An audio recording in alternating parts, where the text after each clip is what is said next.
కళ్యాణి, మీ ఇంటి దగ్గర గడిపిన రాత్రి మీ భావస్మరణతో నా కళ్ళు మూసుకోలేదు. పూర్తిగా నిద్ర రాలేదు. రాత్రంతా జాగరణతోనే సరిపోయింది. ఇల్లు చేరాను.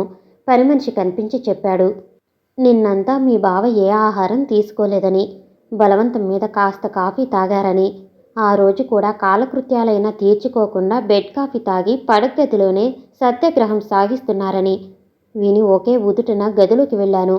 కళ్ళు ఎర్రనై గుంటలు పడి పీకిపోయి శూన్యంలోకి అనిమిష దృష్టితో చూస్తున్నారాయన. ఎందుకిలా చేశారు? నేను లేకపోయినా వాళ్ళ పెళ్లి సలక్షణంగా జరిగిపోయేది. ఇలా అవుతారని తెలిస్తే మిమ్మల్ని వదిలి నిమిషమైనా కదిలేదాన్ని కాదు. ఎన్నాళ్ళు నాతో కలిసుండి మనసులో మలినం పెట్టుకుని నటించి నన్నెందుకు పంపించారు అని ఆయన్ను పెనవేచుకుని బావురుమన్నాను. పెదవి విప్పకుండా కన్నీరు తుడిచారు. నా ప్రశ్నలకు జవాబు ఇవ్వలేదు. లేవదీసి కాలకృత్యాలు తీర్పించి టిఫిన్ టీలు తీసుకున్నాక మళ్ళీ నిలవదీసి అడిగాను, పెళ్లికి వెళ్ళకపోతే చిన్నపోతావని నిన్ను పంపాను అని అసలు కథ బయట పెట్టారాయన. జన్మలో ఒంటరిగా ఎక్కడికి వెళ్ళాలని ప్రతిజ్ఞ చేశాక ఆయన ముఖంలో చిరునవ్వు వెలిసింది. ఆఫీస్ టైం కాగానే ఎక్కడా నిమిషం ఆగకుండా ఇంట్లో వచ్చి వాళ్తారు. నా పైట చెంగు విడవరు. నన్ను అలంకరించుకోనివ్వరు. నన్ను కదలకుండా కట్టి పడేస్తారు. వంట వార్పు చూడటానికి కూడా నన్ను లతలా చుట్టుకుని వదలరు. ఇది నాకు చిరాగ్గానే ఉంది. వంట పని పూర్తిగా పనివాళ్ల మీద ఆధారపడితే మనం కోరుకున్న వంటకాలు తయారు కావు. అంచేత ఆయన రాకముందే అన్ని పనులు సరిచేసి మోస్తాబై ఉంటాను. ఏ వ్యవహారంలోనైనా మరీ ఇంత ఇది అతి పనికిరాదు. ఆ ఫలితమో మరే కారణమో త్వరలోనే కనిపించి మమ్మల్ని కష్టాల్లోకి నెట్టింది. ఈ మధ్య ఆయన ఆరోగ్యం చెడింది. కదిలితే శరీరం కంపిస్తున్నది. వెంటనే డాక్టర్కు చూపించాను. అన్ని లేబొరేటరీ పరీక్షలు చేయించాను. నరాల బలహీనత అన్నారు. 2 మాసాలు బ్రహ్మచర్యంగా ఉండి విశ్రాంతి తీసుకుంటే తగ్గుతుందన్నారు. ఏదైనా శానిటోరియంలో ఉంచితే శ్రేష్టమని సలహా ఇచ్చారు. చస్తే నేను ఒంటరిగా శానిటోరియంలో ఉండనని మొండికేశారాయన. దగ్గరే ఉంటే ఎప్పుడో అప్పుడు నియమాన్ని ఉల్లంఘిస్తూనే ఉన్నారు. నాకు రోగం పోకపోయినా బాధ లేదు, కానీ నేను జీవించి ఉన్నంత వరకు నీ సమక్షాన్ని వదులుకోలేని తెగేసి చెప్పారు. దాంతో నా భవిష్యత్తు అంధకార బంధురమైంది. పెద్దగా ఏడ్చాను. ఎంతసేపటికి నా కన్నీరు ఆరలేదు. ఆయన హృదయం కరిగింది. నువ్వు ఎదురుగా ఉంటే నియమాన్ని డాక్టర్లు ఆదేశం ప్రకారం గట్టిగా పాటిస్తానని మాట ఇచ్చారు. తన మాట నిలుపుకున్నారు. వణుకుడు నీరసం పూర్తిగా తగ్గాయి. డాక్టర్ దగ్గరకు వెళదాం రమ్మని నన్ను కోరారాయన. నేనెందుకన్నాను. డాక్టర్ పద్యం మానమన్నా నమ్మక నన్ను ఆజన్మాంతము బ్రహ్మచారిగానే ఉంచుతావు నువ్వు అన్నారాయన. మీ ఆయన ఆరోగ్యం బాగా కుదుటపడింది, కానీ ఇంకా కొన్నాళ్ళు విశ్రాంతి, పరిమిత బ్రహ్మచర్యం పాటించాలని చెప్పాడు డాక్టర్. ఇంటికి రాగానే నా శరీరం అంతా కొత్త బిచ్చగానిలా నలిపేశారాయన. ఆ రాత్రి మా ఇద్దరికీ నిద్ర లేదు. పద్యంలో ఉన్న కరువంతా ఆ రాత్రి తీర్చుకున్నారాయన. తెల్లవారు నుంచి మళ్ళీ డాక్టర్ సలహాను అక్షరాల అనుసరిస్తున్నారు. ఇప్పుడు నాకు కంటి నిండా నిద్ర వస్తున్నది. ఆయనకు జబ్బుగా ఉన్నప్పుడు మీ ఇద్దరిని ఇక్కడ కొన్నాళ్ళు ఉంచుకుందామనుకున్నాను.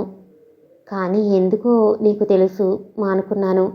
మీ ఆయన అమర్ ఏమంటున్నాడు? అన్నగారి దారినే అనుసరించి అర్హత గల భర్త స్థానం అధిష్ఠించాడా, లేక బుజ్జబ్బాయిలా అడిగి పెడితే పలహారం సేవిస్తున్నాడా? వివరాలు వ్రాయి. నా దృష్టిలో మీ ఆయన మనసు ప్రశాంత సరోవరం సమానం. మృదువుగా గాజు బుట్టిలా ఆయన ఉపయోగించుకోవాల్సిందే కానీ మొరటుగా లోహ విగ్రహంలా కాదు. ఇప్పటికీ ఆయన ప్రవృత్తి నీకు బోధపడి ఉంటుంది.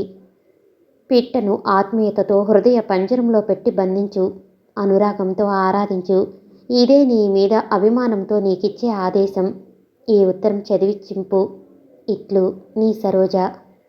చప్పుడు విని రెండో మారు చదివే ఉత్తరాన్ని మడిచి మంచం కింద జారు విడిచాడు అమర్. ఏదో చదువులో మునిగారే శ్రీవారు అంటూ గదిలోకి ప్రవేశించింది కళ్యాణి. ఏమీ లేదు, లా పుస్తకం పరిశీలిస్తున్నాను. జవాబుకు తడబడుతూ ఆదరా బాదరాగా పక్కనున్న పుస్తకం తీసుకుని పేజీలు తిరగవేయటం మొదలుపెట్టాడు అమర్. నేను కథ చెప్తాను, వింటారా అని అతని చేతిలో పుస్తకం తీసుకుని అంది కళ్యాణి. చెప్పు ముభావంగా అన్నాడు అమర్. వెనుకటికి ఓ పెద్ద మనిషి తన మిత్రునికి ఉత్తరం రాస్తున్నాడు. పక్కనున్న ఓ వ్యక్తి ఉత్తరాన్ని శ్రద్ధగా చదువుతున్నాడు. అది గమనించి అసలు ఉత్తరం ఆపి, మేరే పీచే ఏక్ బేవకూఫ్ బడే హోకర్ మేరీ చిట్టి ఫర్ రహా హై అని వ్రాసాడు ఆ పెద్ద మనిషి. అది కూడా చదివి సిగ్గుతో అక్కడి నుంచి వెళ్ళిపోయాడా వ్యక్తి. ఎలా ఉంది కథ? అడిగింది కళ్యాణి. ఏడ్చినట్లే ఉంది. అది కథే కాదు. ఆ సందర్భంగా దీన్ని నాకెందుకు వినిపించినట్లు? ఇతరుల ఉత్తరాలు మీరెందుకు చదివారు? నిన్ను పరాయి వ్యక్తిగా భావించక చదివాను. ఇక ముందు నిన్ను పరాయి వ్యక్తిగా భావించి నీ ఉత్తరాలు చదవను. సరేనా? విజయగర్వంతో అన్నాడు అమర్. ఈ విషయంలో మీరే జయించారు. నేనే ఓడిపోయాను. నా మాట ఉపసంహరించుకుంటున్నాను. పరిహాసాన్ని పట్టుకుని వేలాడకండి. నా సర్వస్వాన్ని మీకు సమర్పించుకున్నాక నా ఉత్తరాలు మీరు చదవటానికి సందేహమెందుకు? అంది తన ఓటమిని కప్పిపుచ్చుకుంటూ కళ్యాణి. నేనే మాట పట్టుకుని వేలాడను. ప్రేమపాసంతో నన్ను కట్టివేసిన నిన్నే పట్టుకుని వేలాడతాను. కానీ మీ అక్క రాతలు నాకు నచ్చలేదు. నేను నీకు అనర్హున్ననే అర్థం వచ్చేటట్టుగా నన్ను చిత్రించింది. పెద్ద గడుసైన ఆడది ఆమె. భర్తను అమాయకుని చేసి బొమ్మలా ఆడిస్తుంది. నీకు అదే సలహా ఇచ్చింది. ఆమె ప్రేమ మత్తులో మునిగి వేణుబాబు మంచమెక్కాడు. నీ ధ్యానంలో నిమగ్నమై నేనేమవుతానో? భయం నటించాడు అమర్. బిఏ ఎలా పాస్ అయ్యారో కానీ మా అక్క అభిప్రాయం మీరు అర్థం చేసుకోలేకపోయారు. తన అనుభవాల్ని పొరపాట్లను దాచకుండా వ్రాసింది. మీరు సున్నిత మనస్కులని, మిమ్మల్ని మృదువుగా భద్రంగా చూసుకోమని నన్ను హెచ్చరించింది. దానికి మీరు వింతైన విచిత్ర వ్యాఖ్యానాలు చేస్తున్నారు. ఏదో ప్రమాదం సంభవిస్తుందని భయం వ్యక్తపరుస్తున్నారు. మరి నేను వస్తా, అవసరమైనప్పుడు నన్ను పిలవండి అని తెచ్చిపెట్టుకున్న కోపంతో లేచింది కళ్యాణి. వెళ్ళు, త్వరగా వెళ్ళు. తలుపు బిగించి ఈ రాత్రంతా నీ కోసం తపస్సు చేస్తాను. ఆగ్రహం తగ్గి అనుగ్రహించేదాకా నిన్నసలే పిలవను అంటూ భీష్మించి కూర్చున్నాడు అమర్. ఏదో నేర్పరితనం నేర్చుకున్నారు మీరు. వెళ్ళమనటం మీ వంతే, వెళ్లకుండా కాళ్ళకు బంధాలు వేయటం మీ వంతే. ఏదో అలా ఉడికించటానికి లేచాను కానీ మిమ్మల్ని వదిలే అసలు కదలనే కదలను. పొద్దుగుంకులు మీకు ఆఫీసు పనితో సరిపోతుంటే తోచగా ఒంటరిగా ఉండలేక సతమతమవుతున్నాను. ఈ కాసేపైనా మీతో కమ్మగా గడపకుండా సమయాన్ని వ్యర్థపరిచే అవివేకురాల్ని కాను నేను అంటూ భర్తను కావుగిలించుకుని పారవస్యంలో మునిగిపోయింది కళ్యాణి. నీకు ఒంటరితనం బాధనిపిస్తే నాతో పాటు ఆఫీసుకు రాకూడదు? మీ గదిలో కూర్చొనిస్తే వస్తాను. ఇంకేమైనా ఉందా? నిన్నెదురుగా ఉంచుకుని ఆఫీసు వ్యవహారాలు అసలే సర్దుకోలేను. నా దృష్టంతా నీ మీదే ఉంటుంది. పోతే మా అన్నగారి దారి అనుసరించాల్సిందే నేను కూడా వెటకారంగా జవాబిచ్చాడు అమర్. నేను రాను వద్దు, మీకెదురుగా కూర్చోను వద్దు, మీ అన్నగారిలా మీరు మంచమెక్కను వద్దు. వారి చరిత్ర మన ఇంట్లో పునరావృత్తమైతే నేను భరించలేను బాబు. నీ పాత గదిలోనే కూర్చుని మా మీద ప్రొప్రైటర్ గిరి వెలిగించవచ్చుగా. అది ఈ జన్మలో జరిగిన మాట. మీకిష్టమైతే ఓ క్లర్కుగా అపాయింట్ చేయండి నన్ను. అది ఈ జన్మలో జరిగిన మాటే వెక్కిరించాడు అమర్. నా మాట నాకే అప్పగించటం తెలివేం కాదు, బొంగమూతి పెట్టి అంది కళ్యాణి. ఆ పాఠం కూడా చెప్తే అప్పగిస్తాను. నేను చెప్పినట్లు చేయటం వినటం నేర్చుకోండి, బాగుపడతాము. ఆ ధోరణి నాకేమీ నచ్చదు. మీ సొంత అభిప్రాయాలు ఆజ్ఞాపించటం ప్రదర్శించినప్పుడే నాకు తృప్తి కలుగుతుంది. విను, అయితే సరదాగా ఉన్నప్పుడు, ఆఫీసులో బిజీగా ఉన్నప్పుడు వచ్చి ఆఫీసులో నాకు సహాయపడు. ఇది ఉభయత్ర క్షేమం. ఇప్పుడు సరైన జవాబిచ్చారు అంది కళ్యాణి. మీ గదిలో కూర్చొనిస్తే వస్తాను. అది బాగుండదు కళ్యాణి. నేను రాను, వెళ్ళండి. తీరా ముస్తాబై మానుకోవటం ఉచితంగా లేదు. అమ్మా, అల్లునితో ఇక్కడికి రా అని పక్క గదిలో ఉన్న పరమేశ్వర్ పిలిచాడు. దంపతులిద్దరూ ఆయనకు చెరోవైపు కూర్చున్నారు. ఇద్దరికేసి ప్రసన్న వదనంతో చూసి, బాబు అమర్, ఆ అమ్మాయి కోరిక తీర్చడం నీవిది. నీకిక్కడ బలవంత పెట్టేవారు లేరు. మా అందరికీ నువ్వు సర్వాధికారివి. ఇది కోరరాని కోరికే కాదు. మీ దంపతులు కలిసి ముద్దుముచ్చటగా ఆఫీసు వ్యవహారాలు నిర్వహిస్తుంటే చూడాలని నా ఊబలాటం. ఇది నా అభ్యర్థన అని ఆడపిల్ల తండ్రిగా కోరాడు పరమేశ్వర్. మీరు నాకు తండ్రి వంటి వారు. మీరు ఆదరించకపోతే నేనేమయ్యేవాణ్ణో. మీరలా అభ్యర్థించకూడదు, నన్ను ఆజ్ఞాపించాలి. నా మీద మీకు అర్హత, అధికారం ఉన్నాయి. మీ అభిప్రాయం ప్రకారం మేమిరువురం నడుచుకుంటాము. సెలవిప్పించండి. లే కళ్యాణి, ఆఫీస్ వేళ మిగిలిపోతుంది అని తొందరపెట్టి ఆమెతో కలిసి కారులో కూర్చున్నాడు అమర్. తన మాటే నెగ్గిందని చిరునవ్వు చిగురించింది ఆమె ముఖంలో. మీతో ఇక ఆఫీస్కు రానండి, మూతి తిప్పుతూ అంది కళ్యాణి. 10 రోజుల్లోనే నీకు నా మీద ముఖం మొత్తిందా? ఆఫీసు మీదనా? మీ మీదెందుకు మొత్తుతుంది? ఆఫీసులో అడుగుపెట్టగానే మీ ముఖమే కరువవుతుంది నాకు. కనిపించకుండా సవితలా లా పుస్తకాలు అడ్డపడుతున్నాయి నాకు. పైగా పనంతా నాకే అప్పగించి మీరు పుస్తకంతో గడుపుతున్నారు. నా రాకడ వల్ల నష్టమే కానీ లాభం లేదు. నువ్వు ఆఫీసు వ్యవహారాలు నిర్వహించటంలో నాకంటే సీనియర్వు. నీ ఎదురుగా నేను పని చేయలేకపోతున్నాను. సమయం వ్యర్థం కాకుండా చదువుతున్నాను. నేనింకా శ్రమించగలను. కానీ మీ ముఖాన్ని దాచుకుంటే నాకు చెర్రెత్తుకొస్తుంది.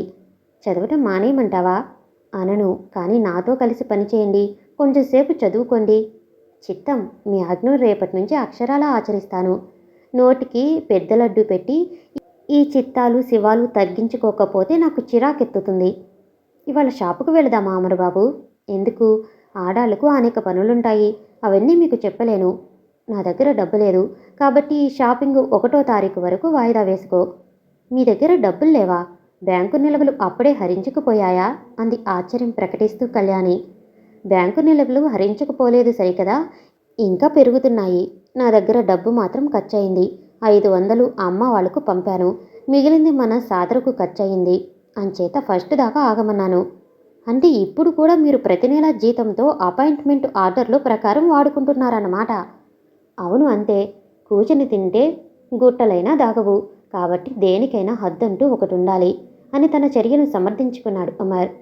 మీరిలా చాదస్తంగా వ్యవహరిస్తారని ముందుగా ఊహించి బ్యాంక్ అకౌంట్ మీ పేరునే మార్పించాను. ఏం లాభం?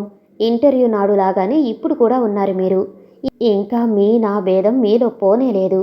ఇల్లిట అల్లుడుగా కాకుండా ఇంటి యజమానిగా మిమ్మల్ని నేను, నాన్న, ఆఫీసు స్టాఫు గౌరవిస్తున్నా మీలో పాత భావాలు పోనే లేదు అని నిరుత్సాహంగా పెదవి విరిచింది కళ్యాణి.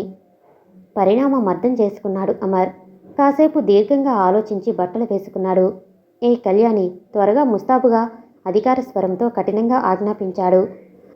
ఆ నటనకు నీరసం పోయి కడుపుబ్బా నవ్వింది కళ్యాణి. ఏమిటా హేళన? నేను సీరియస్గా చెప్తున్నాను. సరిగా 10 నిమిషాల్లో నువ్వు బయలుదేరాలి. లేకపోతే ఏం చేస్తానో నాకే తెలియదు. సూట్ కేసు నుంచి తీసి చెక్కు పుస్తకం జేబులో కుక్కుకుంటూ పాత ధోరణిలోనే అన్నాడు అమర్. ఇది నిజమా, స్వప్నమా? ఈ నిగ్రహం ఎంతకాలం నుంచుంటుంది మహాశయ? పరీక్షించాలనుకుంటే ముస్తాబు కావటం మానుకో. ఇప్పుడే తెలుస్తుంది నా నిగ్రహం, ఆగ్రహం. తరించాను కానీ మీ దొంగ కోపాన్ని కొంత తగ్గించండి దొరవారు అంది నాటక ఫకీలో కళ్యాణి. నేనెంత ప్రయత్నించినా ఫలితం చెక్కలేదు. గడుసు వాళ్లతో తట్టుకోవటం కష్టమే అని తనలోని గొణుగుడును పైకే అనేశాడు పరధ్యానంగా అమర్. మంచి ఫలితమే చిక్కింది శ్రీవారు. నీది నాది అనే భేదం మీలోంచి మాయమైంది. ఇది నా ఫలితం. ఇక మీ ఫలితం ఏం కావాలో కోరుకోవచ్చు. కోరకపోతే మీరు కోరలేని ఫలితం నేనే అందిస్తా అని లోపల నుంచి పెరిగి పొంగుకొచ్చే ప్రేమను భరించలేక భర్త గుండెను అతుక్కుపోయింది కళ్యాణి. ఇప్పుడు ఇంత అర్ధరాత్రి చదువుతున్నారా? ఆరోగ్యం చెడిపోదు. ఈ లా కోర్సుకు ఎందుకు అంగీకరించానో కానీ నా ప్రాణం మీదికి వచ్చి పడింది అంటూ చేతుల పుస్తకాన్ని తీసుకుని పక్కకు గిరాటి వేసి కోపంతో భర్తని విసురుగా వెనక్కి నెట్టింది కళ్యాణి. నీకేం కష్టం కలిగించాను? నీ డ్యూటీ సక్రమంగా నిర్వహిస్తున్నానుగా. అందుకు నీ వల్ల ఫస్ట్ మార్కులు కూడా పొందాను. పరీక్షలు సమీపిస్తుంటే నన్నెందుకు చెడగొడతావు అని విసుక్కున్నాడు అమర్.